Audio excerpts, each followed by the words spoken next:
नमस्कार, कंज्यूमर अड्डा में आपका स्वागत है। मैं हूं आपके साथ आपका होस्ट विपिन भट्ट और आज बात करेंगे पीने के पानी की, जो कि बोतल में आता है, जो आप और हम सब पीते हैं। कोई इसे पैकेज वाटर कहता है, कोई मिनरल वाटर के नाम से इसे जनरली बोलता है, कोई ब्रांड्स के नाम लेके बोलता है कि हमें ये दे दो। लेकिन हम में से सब अब ज़्यादातर इस पानी का इस्तेमाल करते हैं जब वो घर के बाहर होते हैं, सफ़र कर रहे हों, इन जनरल घर के बाहर हों, आते जाते कहीं सिनेमा, कुछ भी, मॉल, एनीवेयर आप कहेंगे। अब तो होटल्स में भी वो आपसे पूछते हैं कि आपको पैकेज वाटर चाहिए या फिर आप जग का पानी पिएंगे। और ज़्यादातर लोग मैं देखता हूँ कहते हैं कि हमें वो बॉटल वाला पानी चाहिए। लेकिन आपका ये बॉटल वाला पानी कितना सेफ है? और आज ये सवाल क्यों उठ रहा है, तो ये पूरा प्रोग्राम उसी के ऊपर है। ध्यान से देखिएगा क्योंकि आपके स्वास्थ्य से जुड़ा हुआ मामला है, आपके पैसों से जुड़ा हुआ मामला है। और पानी जो बहुत आवश्यक है हम सबके लिए, लेकिन उसका साफ और अच्छा होना भी उतना ही ज़रूरी है। तो हुआ कुछ ऐसा है, मैं आपको बताता हूँ कि क्या है। फसाई, जो कि देश का रेगुलेटर है, फूड रेगुलेटर, खाने पीने की तमाम चीज़ों के स्टैंडर्ड कैसे होंगे फसाई डिसाइड करता है। उन्होंने कहा है कि पैकेज और मिनरल वाटर पे एक फरमान जारी किया है। उन्होंने पैकेज वाटर को हाई रिस्क फूड कैटेगरी में डाल दिया है। हाई रिस्क फूड कैटेगरी, अभी हाई रिस्क फूड कैटेगरी क्या होती है, इसमें क्यों डाला गया है, वो मैं आपको आगे बढ़ाता हूँ। इसका मतलब तो एक ये होगा कि जब आपने किसी चीज़ को हाई रिस्क फूड कैटेगरी में डाला है तो साल में एक बार आपको, जहाँ भी उसकी मैन्युफैक्चरिंग हो रही है, पैकेजिंग हो रही है, आप उसकी रिफिलिंग कर रहे हैं, उसका, उस यूनिट का निरीक्षण करना होगा, ऑडिट कराना होगा। और ये ऑडिट एक थर्ड पार्टी करती है, जो अब ज़रूरी हो गया है। यानी साल में एक बार आपको अपनी उस फैसिलिटी का निरीक्षण कराना होगा जहाँ पर वो पैकेज वाटर बन रहा है, जहाँ पानी बोतलों में भरा जा रहा है। लाइसेंस या रजिस्ट्रेशन से पहले भी निरीक्षण होगा। डेफिनेटली किसी को भी लाइसेंस मिलने से पहले, फैक्ट्री स्टार्ट करने से पहले, यूनिट लगाने से पहले तो वो निरीक्षण करवाना ही होता है। लेकिन अब शर्त है कि साल में एक बार कंपलसरी, और तभी लाइसेंस रिन्यू होगा। हुआ क्या था, अक्टूबर में सरकार ने BIS, जो एक मार्क होता है स्टैंडर्डाइजेशन का, ISI मार्क होता है, वैसा BIS मार्क होता है, ब्यूरो ऑफ इंडियन स्टैंडर्ड का मार्क होता है, वो हटा लिया था। BIS की अनिवार्यता को किया था खत्म। अक्टूबर के महीने में ये हुआ था। BIS, bureau of Indian standard, जैसे मैंने आपको बताया, क्यों किया था। पहले BIS और फसाई दोनों के सर्टिफिकेशन ज़रूरी थे, यानी पहले फसाई का भी ज़रूरी था, BIS का भी ज़रूरी था। लेकिन BIS को हटाया और उसके हटाने के बाद ही फसाई ने कहा कि अब एक ही स्टैंडर्ड है, लेकिन मैं इसे थोड़ा कठिन करता हूं। अब मैंने इसको सेफ्टी नॉर्म्स में ऊपर कर दिया है। तो अब ये सारे बदलाव किए गए हैं। ये भी कहना था फसाई का कि जो इंडस्ट्री है, वाटर इंडस्ट्री, वो चाहती थी कि भाई बहुत ज़्यादा नॉर्म्स के चक्कर में वो ना पड़ें, बहुत ज़्यादा उसमें अलग अलग सर्टिफिकेशन की ज़रूरत ना हो। लेकिन क्या ये जो कदम उठाया है कि उसको हाई रिस्क कैटेगरी में डाला है, क्या उससे चीज़ें बदलेंगी? क्योंकि पीने का पानी, और वो भी बाज़ार में बिकने वाला पीने का पानी, जो दिन पे दिन महंगा भी हुआ है, क्या वो उतना सेफ हुआ है? आज इसी पे बात करेंगे। हमारे साथ कार्यक्रम में शामिल हो रहे हैं star imagining and path lab के डायरेक्टर और पब्लिक हेल्थ एनालिस्ट यहाँ पर समीर भाटी साहब। इसके अलावा हेल्थ एनालिस्ट और लेबर ब्लाइंड की फाउंडर डॉक्टर रशीदा वापीवाला और consumer right activist bison Mishra साहब। माफ़ी चाहूँगा, मेरा प्रॉम्प्टर थोड़ा आगे पीछे हुआ है, इसलिए मैं नामों को कंफ्यूज कर गया। लेकिन आप सबका बहुत बहुत स्वागत है। तो रशीदा जी, मैं आपसे ही शुरुआत करता हूँ। फसाई को, ये जो पूरा फसाई का एक्शन है, वो उससे काफ़ी थोड़ा कन्फ्यूजन फैल गया है। सबको लग रहा है कि क्या हाई रिस्क कैटेगरी में डाल दिया है, फिर BIS वाली खबर भी, ये सब टेक्निकलिटीज़ हैं कि आपने BIS स्टैंडर्डाइजेशन हटाया और इधर अपना ही एक सर्टिफिकेशन रख दिया। फसाई कि कुछ अनऑफिशियल कोर्ट्स जो मैं पढ़ रहा था वहाँ के ऑफिशियल्स के, कि भाई डबल स्टैंडर्ड से इंडस्ट्री परेशान थी। लेकिन कुल मिला के ये हुआ क्या है? इससे पानी सेफ होने जा रहा है, बेहतर होने जा रहा है, या फिर ये जस्ट एक कार्रवाई का तरीका बदल गया है? क्वालिटी और वो हम आगे उस पर बात करेंगे कि किस तरह का पानी बाजार में मिलता है। लेकिन इन ऑल इस एक्शन का क्या मतलब है? थैंक यू विपिन जी, आज हमें यहाँ पे बुलाने के लिए। पहले तो बॉटम लाइन अगर मैं बात करूँ, मेन प्रॉब्लम इंडस्ट्री का यही था कि दो अलग अलग रेगुलेशन थे, जो FSSAI है और जो ब्यूरो ऑफ इंडियन स्टैंडर्ड्स थे, वो अलग अलग करके एक ही सेंट्रलाइज्ड FSSAI के रेगुलेशन में इस कैटेगरी को लाया गया है। तो ये इंडस्ट्री और हर बॉटलर, हर पैकेज ड्रिंकिंग वाटर ब्रांड के लिए ये काफी बेहतर हो चुका है, स्ट्रीमलाइन हो चुका है। रही बात सेफ्टी और नॉर्म्स की, वो ऑलमोस्ट सेम टू सेम है। यानी कि जो BIS जो चाहता था, जो सेफ्टी, जो इंस्पेक्शन, जो रिस्क जिससे कंज्यूमर को का कम हो, वो सारी जो जांच पड़ताल होनी है, वो सारा FSSAI के अंडर आ गया है वैसे का वैसा। ये जो रेगुलेशन है हाई रिस्क फूड कैटेगरी का, वो कुछ चंद फूड कैटेगरीज जैसे कि मीट एंड मीट प्रोडक्ट्स हो गए, मिल्क प्रोडक्ट्स हो गए, वैसे ही उसी ऐसे ही कैटेगरी में पैकेज ड्रिंकिंग वाटर और मिनरल वाटर को भी डाला गया है, ताकि वही जांच पड़ताल और वही एक सेंस ऑफ सिक्योरिटी और कंज्यूमर सेफ्टी ये कैटेगरी पे लग सके। बाकी हम्म जो ट्रांजिशन होने वाला है वो एकदम सिंपल और स्मूथ है, उसमें कोई कंपनीज को कोई दिक्कत ज्यादा नहीं आने वाली है। हम्म। तो मैं क्या मानूं समीर भाटी साहब कि अब तक जो हम पानी पी रहे थे पिछले 10-15 साल या उससे भी ज्यादा, वो ना सेफ था ना कंप्लायंस था। क्यों ऐसा करना पड़ा? आपने BIS क्यों हटाया? क्या BIS में चीजें कंप्लायंस के लेवल उतने ऊपर नहीं थे? देखिए, बिल्कुल जैसा कि इसको हाई रिस्क फूड कैटेगरी के अंदर डाला इसलिए गया। अभी आप देखेंगे भी डेटा पहले का, तो जो हमारा मिनरल वाटर या जिसकी हम बात कर रहे हैं पैकेज ड्रिंकिंग वाटर, उसकी कंजप्शन बढ़ी है। और दूसरा अगर हम देखें तो ये काफी सीरियस बिजनेस है पानी की, अगर हम बात करें खासतौर पे। अब आप बात करें कि देखिए पहले ज्यादातर अगर हम देखें हाई रिस्क में, अभी कुछ टाइम से जितना भी FSSAI ने काफी ज्यादा अपनी इंस्पेक्शंस को ज्यादा दुरुस्त किया है, तो हमने देखा है कि अडल्ट्रेशन वगैरह काफी सामने आई है। पानी में भी अगर हम देखें तो देखिए बहुत सारे ब्रांड आ गए, डुप्लीकेट ब्रांड्स काफी ज्यादा आ गए हैं। आप देखेंगे कि किसी भी बड़े ब्रांड की इजीली कॉपी हो जाती है, सेम कलर, सेम, लोगों को कई बार आइडेंटिफाई नहीं कर पाते। वो कहीं भी ट्रैवल कर रहे हैं, उन्हें लगा कि अच्छा वो इस ब्रांड का पानी पीते हैं और उन्होंने पानी उठाया, तो बहुत सारी ऐसी इसके अंदर लूप होल्स थे।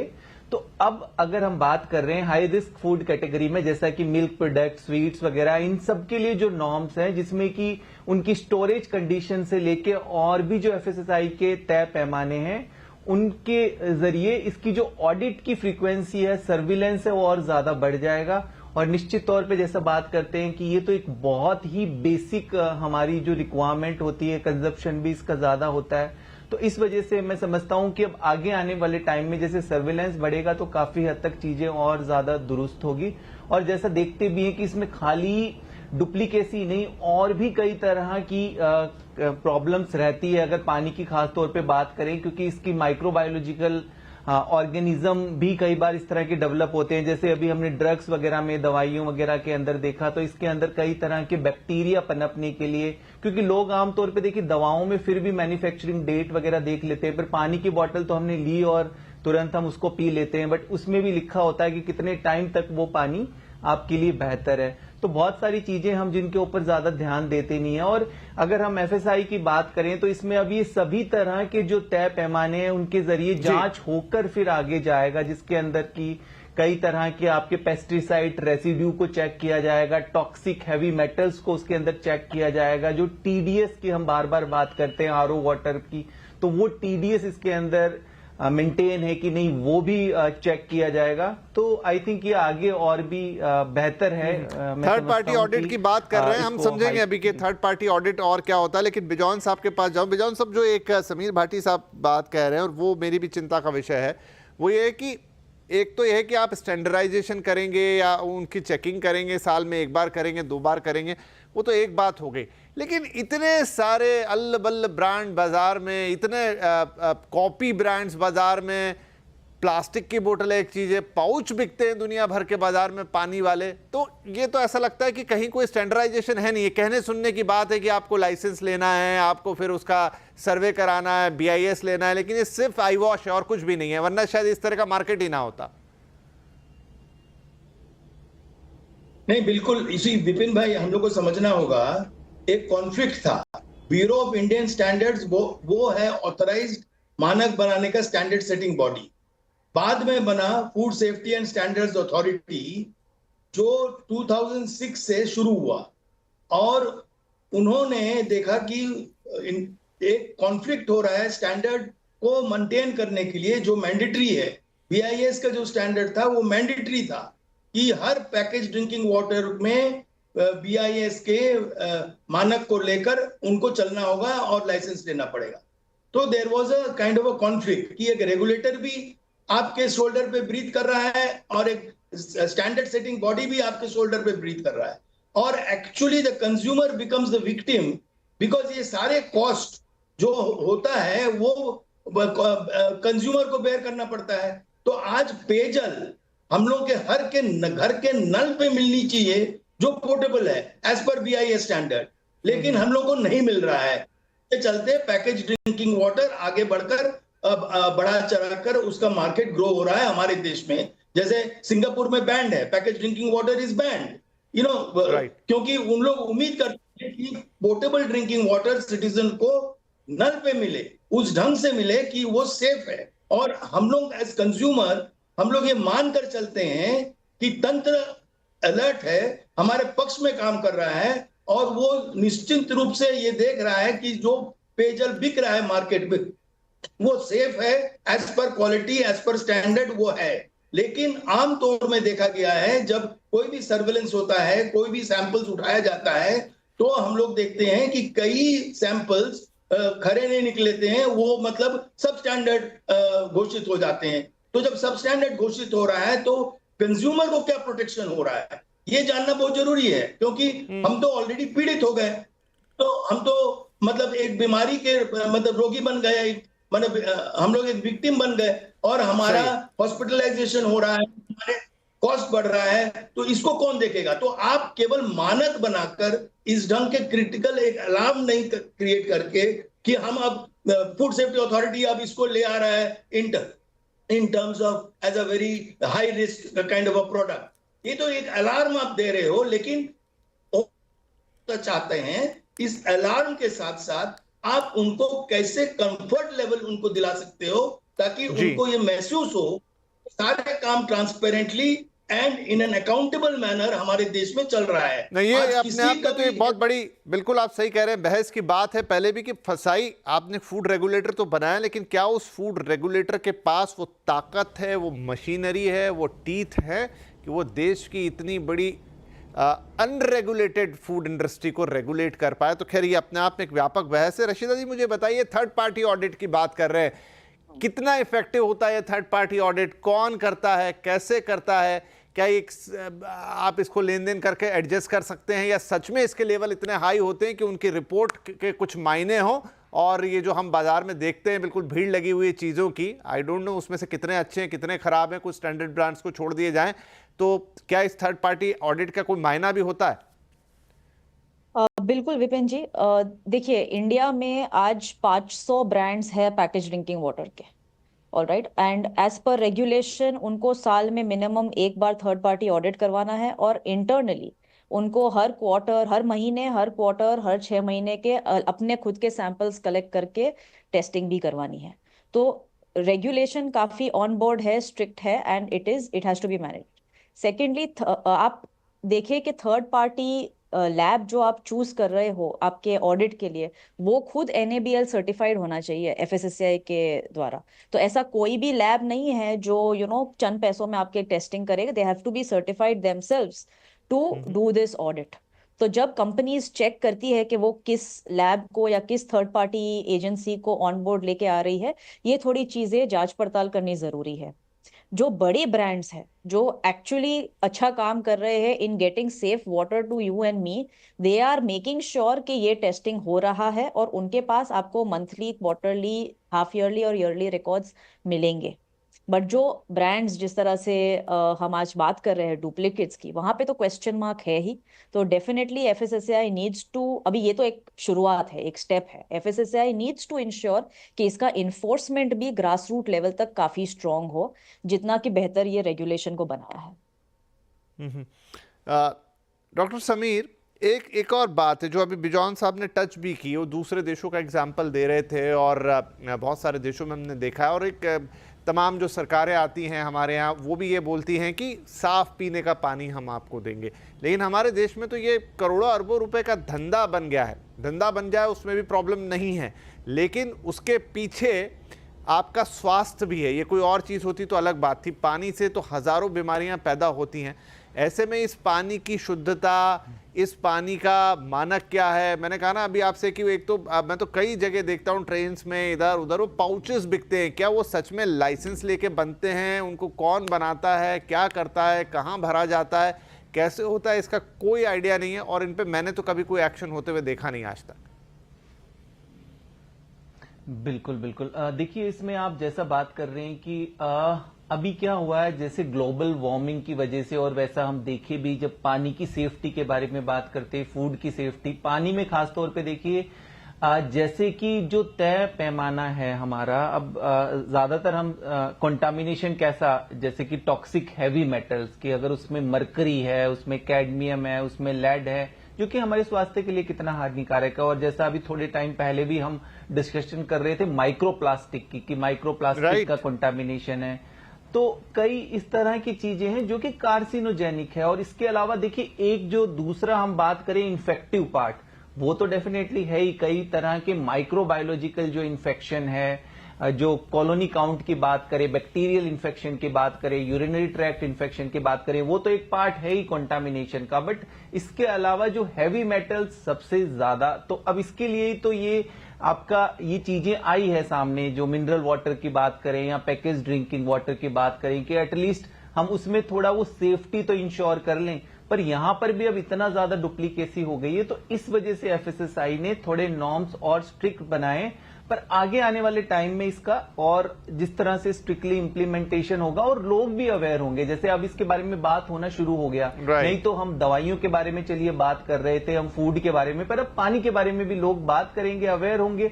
और कुछ कुछ चीजें देखिए व्यक्तिगत तौर पर भी हमें भी ध्यान रखना जरूरी होगा, जिसमें हम बात करें कि अगर आप पानी ले रहे हैं, पैकेज ड्रिंकिंग वाटर कहीं से ले रहे हैं, तो कुछ चीजें आप देख लीजिए उसके अंदर, उसका लेबल कैसे रीड करना है, उसमें बैच नंबर लिखा हुआ है, उसमें लाइसेंस नंबर लिखा हुआ है। लाइसेंस नंबर के जरिए आप जान सकते हैं कि वो पानी कहीं डुप्लीकेट है या नहीं। तो ये कुछ बेसिक सी चीजें हैं जिनका अगर आप ध्यान रखेंगे तो काफी हद तक एटलीस्ट आप ये जान सकते हैं कि वो पानी जो आप पी रहे हैं वो सुरक्षित है या नहीं।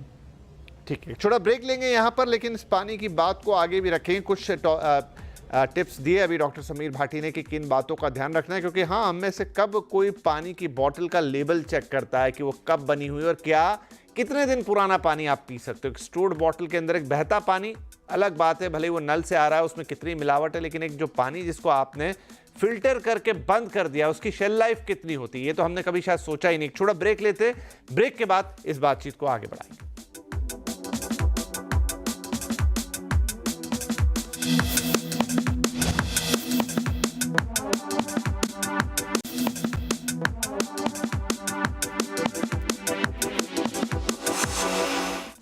Welcome back. पैकेज वाटर कितना सेफ, इस पे बात हो रही है, क्योंकि फसाई ने उसे हाई रिस्क कैटेगरी में ट्रांसफर किया है। कहानी कुछ ऐसी है कि BIS यानी कि ब्यूरो ऑफ इंडियन स्टैंडर्ड का भी सर्टिफिकेशन जरूरी था, फसाई का भी जरूरी था। थोड़ी प्रोसेस को सिंप्लीफाइड किया कि BIS को हटाया, लेकिन यहां पर हाई रिस्क कैटेगरी में डाल दिया। मतलब ये कि अब आपको, यानी कि जो भी ये पानी बना रहा है, पैक कर रहा है, उसको हर साल एक बार अपनी कंपनी का ऑडिट कराना होगा थर्ड पार्टी से। वो ऑडिट कैसे होगा, कितना उसका स्टैंडर्ड होता है, कितना इफेक्टिव होता है, ब्रेक से पहले हमने बातचीत की। लेकिन पैकेज ड्रिंकिंग वाटर एक बहुत बड़ी डिबेट है देश के अंदर ऑलरेडी, जिस पे बातचीत लगातार जारी रहती है।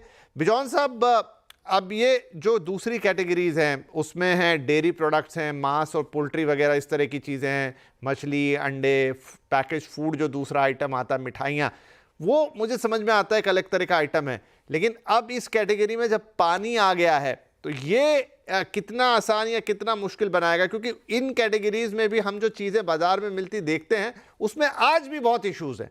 हम कोई भी ऐसी चीज़ें उठा लें, अगेन कुछ टॉप ब्रांड्स को छोड़ें तो चाहे पोल्ट्री हो, डेयरी हो, फूड हो, मिठाइयाँ हो, उनमें भी हज़ारों ऐसी शिकायतें हैं जो आए दिन हमारे आमने सामने आती हैं। लेकिन अब बात पानी की है। बिल्कुल, और पानी बहुत ही इंपॉर्टेंट एक फूड प्रोडक्ट है। हर एक कंज्यूमर को पानी चाहिए जो पोर्टेबल हो, जो सही स्टैंडर्ड के हो, ताकि वहीं से आपका खुराक भी बनता है, आपका खाना पकता है, आपका सब कुछ होता है। तो पानी बहुत इंपॉर्टेंट एक इंग्रेडिएंट है हमारे फूड बास्केट में। तो इसको लाना बहुत जरूरी था और वो आया। लेकिन सबसे इंपॉर्टेंट जो है, हमारे पैनल मेंबर जो बता रहे थे थर्ड पार्टी को लेकर, जिसको लेकर हम बराबर हम मेंबर थे फूड सेफ्टी अथॉरिटी के एज अ फाउंडिंग मेंबर 2008 में, और 2013 तक हम वहां थे। हम बराबर एक ही चीज उठाते थे कि इसमें पारदर्शिता लाना चाहिए, ट्रांसपेरेंसी होनी चाहिए कि थर्ड पार्टी जब ऑडिट करता है, कब कर रहा है, कहां कर रहा है, किस ढंग से कर रहा है, इसका रिपोर्ट क्या मिल रहा है, क्या रिकॉल हो रही है, यदि रिकॉल हो रही है कैसे उसको डिस्ट्रॉय किया जा रहा है, ये सारे जो प्रोटोकॉल्स हैं ये कभी भी पब्लिक नहीं होता है, हम लोग को पता भी नहीं लगता है। तो थर्ड पार्टी मतलब क्या, न्यूट्रल होना चाहिए, अनबायस्ड होना चाहिए, क्रेडिबल होना चाहिए, ताकि लोग, आम आदमी उसको विश्वास करे। आप ये उम्मीद नहीं कर सकते हो, जैसे आपने उदाहरण दिए विपिन भाई, कि हम ट्रेन में चल रहे हैं, हमको कैसे मालूम होगा जो सप्लाई हो रहा है वो सही है कि नहीं हुआ है। तो हम तब पता लगेगा जब हम एक कोई भी कहीं पर भी वेबसाइट में जाकर चेक कर सके कि उस ढंग के बैच नंबर पानी टेस्ट हुआ तो कब हुआ, कैसे हुआ, उसका रिपोर्ट क्या मिला, उसका जांच क्या निकला। ये सारी चीज हम तक पहुंचनी चाहिए जो पैसे दे रहे हैं। हमारे पैसे से सब लोग जी रहे हैं, लेकिन हमारे तरफ कोई नहीं देख रहा है, कंज्यूमर को कोई नहीं देख रहा है। आप यदि एनएबीएल एक्रीडेड लेबोरेटरी भी कहते हैं, आप ये नहीं कह रहे हो कि वो एनएबीएल एक्रीडेड लेबोरेटरी क्या स्कोप में एक्रीडेशन हुआ है, वो पानी के स्कोप में एक्रीडेशन हुआ कि नहीं, वो हमको नहीं पता लग रहा है। लेकिन एनएबीएल एक्रीडेशन लेबोरेटरी कह रहे हैं आप। अरे एनएबीएल एक्रीडेशन लेबोरेटरी होने से क्या हो जाएगा, उनका टेस्टिंग फैसिलिटी उस स्कोप में है कि नहीं, पानी जांच करने का उनका स्कोप है कि नहीं उस लेबोरेटरी का, ये आम आदमी को पता लगना चाहिए। तो नहीं लगता है, वो एडवर्टाइज करता है एनएबीएल एक्रीडेड, स्कोप नहीं लिखता है कि क्या स्कोप का उनका है जिसमें उसका जांच होनी चाहिए। तो हर समय हम लोगों को ये सतर्क रहना चाहिए कि जो भी इंफॉर्मेशन पब्लिक किया जा रहा है वो इंफॉर्मेशन क्रेडिबल हो, वो इंफॉर्मेशन ऐसा हो कि हम उसको विश्वास कर सके। आज हमको जो कोई भी इंफॉर्मेशन नहीं मिलता है, जिसके चलते हम बिल्कुल चिंतित रहते हैं एज ए कंज्यूमर। नहीं, ये बात आपकी बात सही है बिजॉन साहब की, इस पूरी चीज में खास तौर पे खाने पीने की चीज में और हिंदुस्तान जैसे देश के अंदर ये लेवल की ट्रांसपेरेंसी तो होनी चाहिए। इसीलिए मैंने फसाई एज अ फूड रेगुलेटर के ऊपर भी यहाँ बात रखी कि जिस परिस्थिति से हम गुजर रहे हैं, जिन बीमारियों का गढ़ अब ये देश बनता जा रहा है, वैसे में देश का फूड रेगुलेटर उसके किसी भी दूसरे रेगुलेटर से ज्यादा स्ट्रांग होना चाहिए। फिर कहूँगा लंबी चर्चा का विषय है, इसलिए उसमें अभी डीप नहीं जाता। लेकिन रशीदा मैम मुझे बताइए कि पानी का ये जो यूनिट लगाने का लाइसेंस है, ये कितनी आसानी है, कितनी मुश्किल से? आपने बताया 500 से ज़्यादा ब्रांड्स हैं, ये तो वो हैं जो शायद रजिस्टर होंगे, लेकिन उसके अलावा भी बहुत पानी बिकता है इस देश के अंदर। लेकिन अगर मैं रजिस्टर ब्रांड्स की बात करूँ तो कितना मुश्किल या आसान है इसका लाइसेंस मिलना, कितनी बड़ी प्रक्रिया है? प्रोसेस ज्यादा लंबा है क्योंकि हाई रिस्क कैटेगरी में आ गया है। तो जिस तरह से 2-3 लेवल पे हम पूरे प्रोसेस में जांच पड़ताल होगी प्लांट की। पहले तो आपका एक प्री रजिस्ट्रेशन आपका इंस्पेक्शन होगा, जहाँ पे ब्यूरो का ऑफिसर आपके यहाँ पे आएगा, इंस्पेक्शन करेगा ऑफ द प्रोसेस। आपका वाटर सोर्स क्या है, ट्रीटमेंट क्या है, उनके जो टेस्ट है, एक जगह पे हम पीएच, टर्बिडिटी वगैरह टेस्ट होती है, दूसरे सेक्शन में माइक्रोबायोलॉजी टेस्ट होती है, फिर safety of pesticides, heavy metals, वो सारा टेस्ट होता है। फिर जाके एक ओके मिलता है कि ये प्लांट को लाइसेंस मिल सकता है। That is the first pre licensing. Second is routine inspection, जो हर साल में एक बार आ गया है और जो आपका मंथली क्वार्टरली होना चाहिए। And then batch wise testing. तो ये 2-3 लेयर्स है टेस्टिंग के जो कंपनीज को अभी फॉलो करने होंगे। एंड ये शुरुआत है, पहला स्टेप है to get this safety and this consumer protection. आप ये मानती हैं रशीदा कि इससे वो नॉर्म्स टाइट होंगे? मतलब आप कोई भी ऑल ऑफ सडन कि चलो मैं एक वाटर बॉटल का प्लांट लगा लेता हूँ, क्योंकि बहुत मैं टियर 2 टियर 3 सिटीज़ में देखता हूँ घर पे बड़े बड़े 20-20 लीटर वाले वाटर बॉटल सप्लाई होते हैं। मुझे नहीं लगता कि वो कोई भी कहीं रजिस्टर भी हैं, बस वो सप्लाई कर रहे हैं और लोग ले रहे हैं कि हाँ ये तो पैकेट वाटर आ रहा है, वो घर में वही पी रहे हैं। Absolutely right. रिस्पॉन्सिबिलिटी यहाँ दोनों की है। तो अभी it's going to be tight कि ये कंपनीज ऐसे फंक्शनिंग नहीं कर पाएंगी। अब जब एफएसएसएआई आपको लाइसेंस देने से पहले इंस्पेक्शन करेगा तो ये सारी चीजें बहुत इम्पोर्टेंट हो जाएंगी आपको लाइसेंस या रजिस्ट्रेशन मिलने में। दूसरी रिस्पॉन्सिबिलिटी है कंज्यूमर की भी, जो प्लीज लेबल पढ़े बिफोर बाइंग एनी प्रोडक्ट, वो बहुत जरूरी हो जाएगा। आप डेट यूज पढ़े, आप चेक करें कि एफएसएसएआई लाइसेंस नंबर कंपनी का प्रेजेंट है कि नहीं। वो सारी चीजें तो हमें भी बहुत consciously as a part of our habit लानी जरूरी है, तो रिस्पॉन्सिबिलिटी दोनों की है, manufacturer as well as consumer. But process काफी स्ट्रीमलाइन होने वाला है, स्ट्रिंजेंट होने वाला है, चलिए इतना उम्मीद आसान हम यही नहीं करेंगे होगा। Rashida ji and all other panel members की ये प्रोसेस यहाँ से अब उसे हाई रिस्क कैटेगरी में डाला है तो वाकई में उसमें वो गंभीरता आए, उसमें वो रियल चेक एंड बैलेंसेस आए, जिससे पानी जो कि बहुत इंपॉर्टेंट है बहुत ज़्यादा, और हम में से कई लोग हेविली इसे कंज्यूम करते हैं पैकेज वाटर को, उसमें जो स्टैंडर्ड फॉलो होने चाहिए वो यहाँ से होते हुए नजर आए। एंड ऑफ कोर्स जो बातें कही हैं कि आपको पानी को भी ध्यान से देखना है, एक लेबल पढ़ना है, उसकी एक्सपायरी डेट देखना है, उसका बैच नंबर देखना है, किस कंपनी का है, सर्टिफिकेशन है, मार्क है कि नहीं, ये देखना, उसके बाद ही पिएंगे तो बढ़िया है, क्योंकि 10-15 रुपए देने में किसी को प्रॉब्लम नहीं होती, लेकिन आप वो 10-15 रुपए किस चीज़ के लिए दे रहे हैं ये देखना आपका हक भी है और आपकी जिम्मेदारी भी। बहुत धन्यवाद आप तीनों ही पैनलिस्ट का इस चर्चा के लिए। नमस्कार।